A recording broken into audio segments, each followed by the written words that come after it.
ఒక కంట్రీలో గవర్నమెంట్ ఒక క్రేజీ గేమ్ స్టార్ట్ చేస్తుంది. దాని పేరే ది లాంగ్ వాక్. 50 మంది టీనేజ్ బాయ్స్ని సెలెక్ట్ చేస్తారు. ఒక్కటే రూల్, నడవాలి, ఆగితే చంపేస్తారు.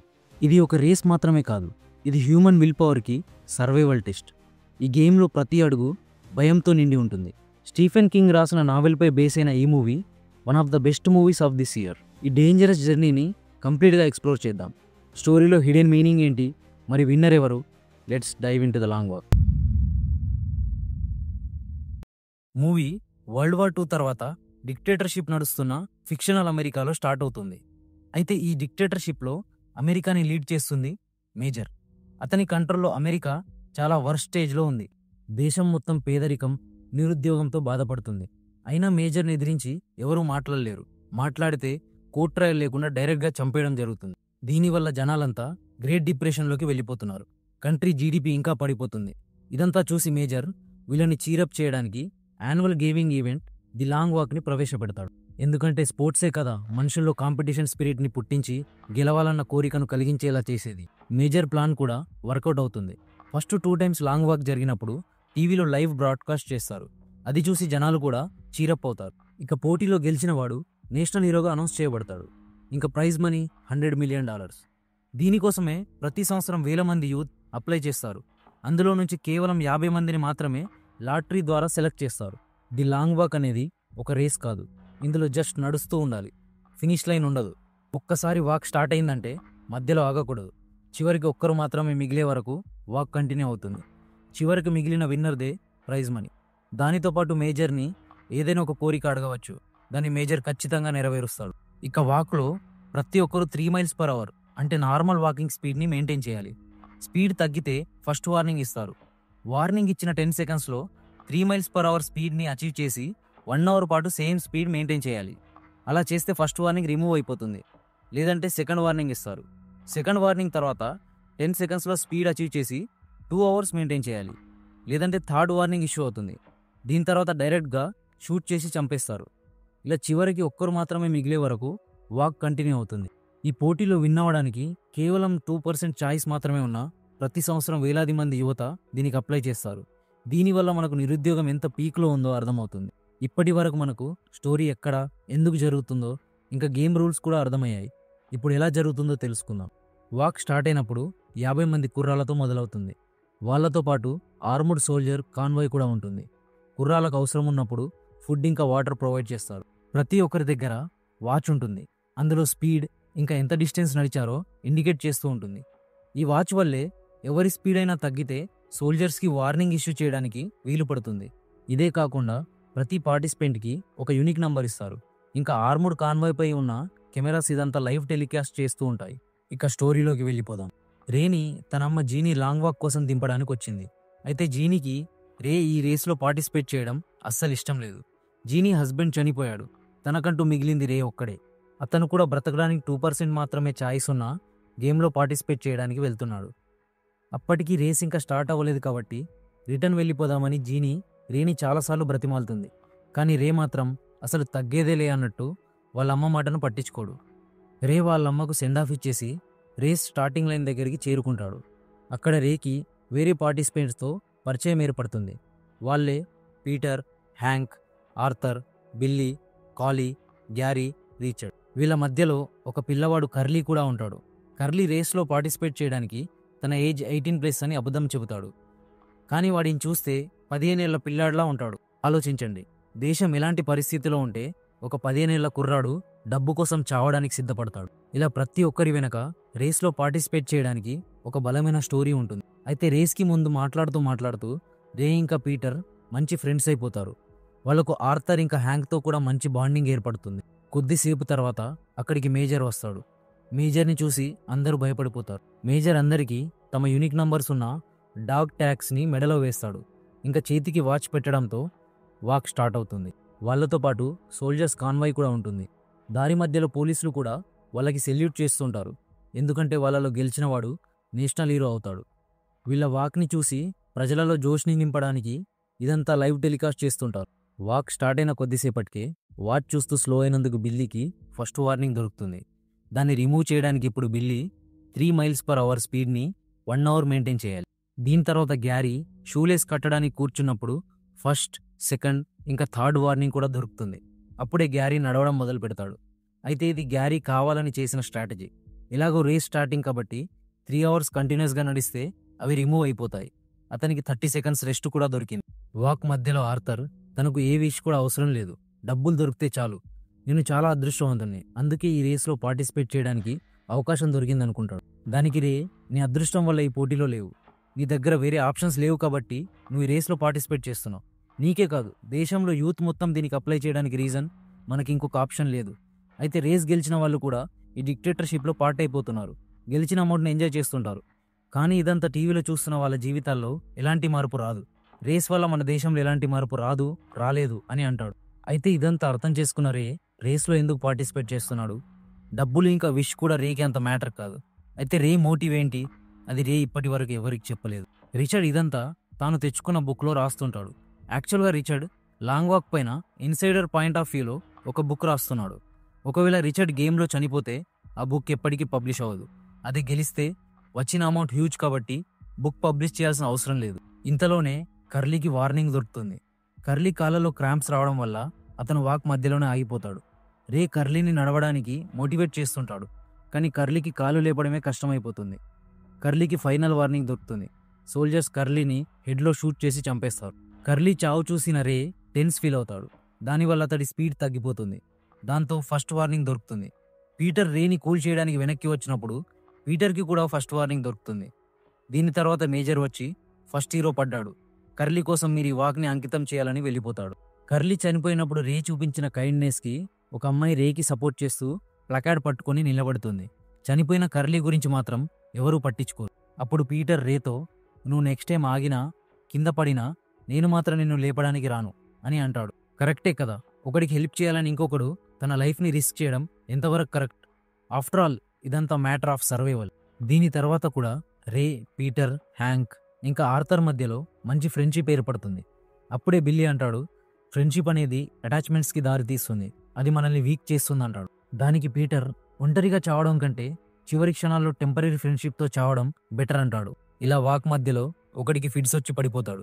వాడి వార్నింగ్స్ అయిపోవడం వల్ల వాడిని కాల్చేస్తారు. హ్యాంక్ కాలిలో కూడా చిన్న ఫ్రాక్చర్ వస్తుంది. కానీ వాళ్ళు నలుగురు కలిసి నడుస్తున్నందువల్ల వాళ్ళ రేస్ ఇప్పటి వరకు సాఫీగా సాగుతుంది. అయితే వీళ్ళు యాక్చువల్గా 3 mph కంటే ఎక్కువ స్పీడ్గా నడుస్తున్నారు, అందుకనే వాళ్ళు ఎక్కువగా స్ట్రెయిన్ అవుతున్నారు. స్పీడ్ని 3 mph తగ్గిస్తారు. దానివల్ల హ్యాంక్ కూడా రిలీఫ్ ఫీల్ అవుతాడు. రే పీటర్కి తన ఫేస్ పైన ఉన్న స్కార్ గురించి అడుగుతాడు. దానికి పీటర్ మాత్రం సమాధానం ఇవ్వడు. ఈ మధ్యలో గ్యారీ ఒక కుర్రాడిని బులీ చేయడం మొదలు పెడతాడు.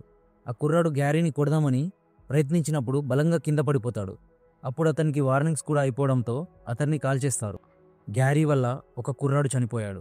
అందరూ గ్యారీని అది నీ వల్లే జరిగిందని తిడతారు. ఫుడ్ ఎక్కువ తీసుకోవడం వల్ల నంబర్ 5కి బాత్రూమ్ వస్తుంది. దానికోసం ఆగినప్పుడు అతడి స్పీడ్ స్లో అవుతుంది.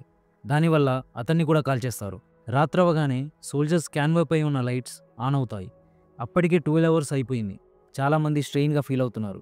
అయితే యాక్చువల్గా వాళ్ళు ఫేస్ చేస్తున్న ట్రబుల్ నిద్ర లేకపోవడంతో రాత్రి 3-4 మధ్యలో రే స్పీడ్ స్లో అవ్వడంతో ఫస్ట్ వార్నింగ్ వినపడుతుంది. ఇంకా వేరే వాళ్ళు కూడా నిద్రలో నడవడం మొదలు పెడతారు. దాంతో వాక్ మొత్తం వార్నింగ్ సౌండ్స్తో మోగిపోతుంది. చాలామంది నిద్రలోనే షూట్ చేయబడతారు. పీటర్ రేని మోటివేట్ చేస్తుంటాడు, కానీ ప్యానిక్ వల్ల రే స్పీడ్ మళ్ళీ తగ్గిపోతుంది. దాంతో రేకి సెకండ్ వార్నింగ్ వస్తుంది. సెకండ్ వార్నింగ్ వచ్చిన కోపంలో రే పీటర్తో, నీకు కావాల్సింది కూడా నా చావే కదా, ఇంకెంతసేపు నటిస్తావు అని చాలా స్పీడ్గా నడవడం మొదలు పెడతాడు. రే అంతా తిట్టినా కానీ పీటర్ రేకి హెల్ప్ చేస్తాడు. తన స్పీడ్ని కాన్స్టాంట్గా మెయింటైన్ చేయడానికి హెల్ప్ చేస్తాడు. ఎందుకంటే స్పీడ్గా నడవడం వల్ల ఎలాంటి ఉపయోగం లేదు. పీటర్ వల్లే రే మార్నింగ్ వరకు సర్వైవ్ అవ్వగలుగుతాడు. మార్నింగ్ అయ్యేసరికి మొత్తం 14 members చనిపోతారు. అప్పుడు పీటర్ రేతో, తనకి ఇబ్బంది అనిపిస్తే ఎవరిపైన ఆధారపడను, నేనే రోడ్డుపైన కూర్చుండిపోతానంటాడు. ఇదంతా పీటర్ రేకి నైట్ తిట్టిన దానికి బదులుగా చెబుతాడు. పీటర్ అందరూ నిద్రమబ్బులో ఉన్నారని అందరినీ చీరప్ చేస్తుంటాడు. అప్పుడే రిచర్డ్ యాంకల్ బ్రేక్ అయిపోతుంది. నడవలేక కష్టపడుతుంటాడు. అక్కడికప్పుడు రేస్ చూడడానికి 2 పిల్లలు తమ సైకిల్స్ పైన వస్తారు. వాళ్ళ ముందే రిచర్డ్ బుర్రలో బుల్లెట్ దింపుతారు. ఇలా నడుస్తూ వాళ్ళు 100 మైల్స్ని పూర్తి చేసుకుంటారు. అప్పుడే ఒకడు వాక్ నుంచి పారిపోవడానికి ప్రయత్నిస్తాడు. అతన్ని అక్కడనే కాల్చేస్తారు. హ్యాంక్ చాలా వీక్గా ఫీల్ అవుతున్నాడు. ఇంకా బిల్లీకి కూడా ఫీవర్ వచ్చేసింది. బిల్లీకి గత 10 yearsలో ఎప్పుడూ ఫీవర్ రాలేదు. కానీ ఎప్పుడైతే తన ఆరోగ్యం అతనికి ఇంపార్టెంటో అప్పుడే తన ఇమ్యూన్ సిస్టమ్ తనకి హ్యాండ్ ఇచ్చింది.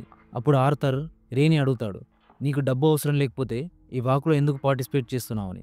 దానికి రే డైరెక్ట్‌గా సమాధానం ఇవ్వడు కానీ, నాకు డబ్బు కాదు గానీ మేజర్ ఇచ్చే విష్‌తో ఈ వాక్‌ని ప్రతి సంవత్సరం జరగకుండా ఆపేస్తానని కోరుకుంటానంటాడు. అలా అడిగితే మేజర్ తన రూల్స్‌కి విరుద్ధమని చంపేస్తాడని కూడా రేకి తెలుసు.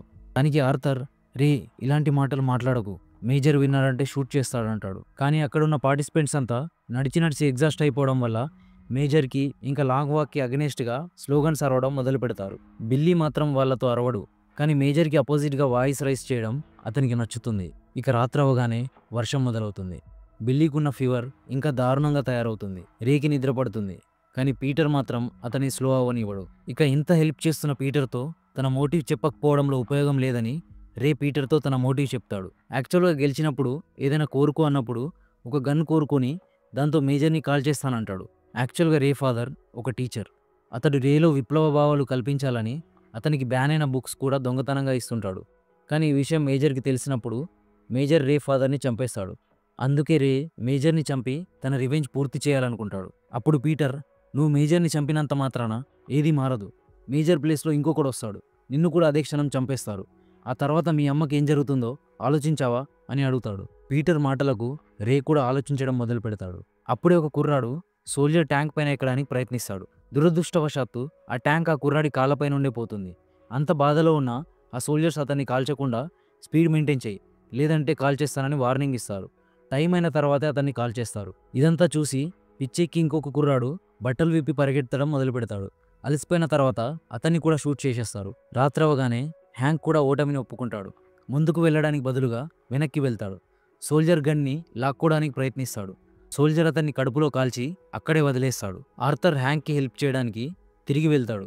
అప్పుడే అతనికి ఒక వార్నింగ్ వస్తుంది. ఇక రే ఆర్థర్ దగ్గరికి వెళ్ళి తనని తీసుకొని వస్తాడు.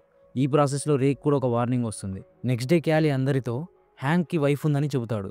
వచ్చిన 50 మందిలో హ్యాంక్ ఒక్కడే మ్యారీడ్. ఇది వినగానే పీటర్, మనలో ఎవరు గెలిచినా కానీ హ్యాంక్ వైఫ్కి కొంత అమౌంట్ ఇవ్వాలని అందరి దగ్గర ప్రామిస్ తీసుకుంటాడు, ఎక్సెప్ట్ గ్యారీ దగ్గర. అప్పటికే ఒక కుర్రాడు తన వల్ల చనిపోయాడని గిల్ట్తో కుమిలిపోతున్న గ్యారీ తనను పీటర్ అడగకపోవడంతో అతనికి మెంటల్ బ్రేక్ డౌన్ వచ్చి సూసైడ్ చేసుకుంటాడు. నెక్స్ట్ డేకి మిగిలిన 5 మెంబర్స్ 286 మైల్స్ కంప్లీట్ చేసుకుంటారు.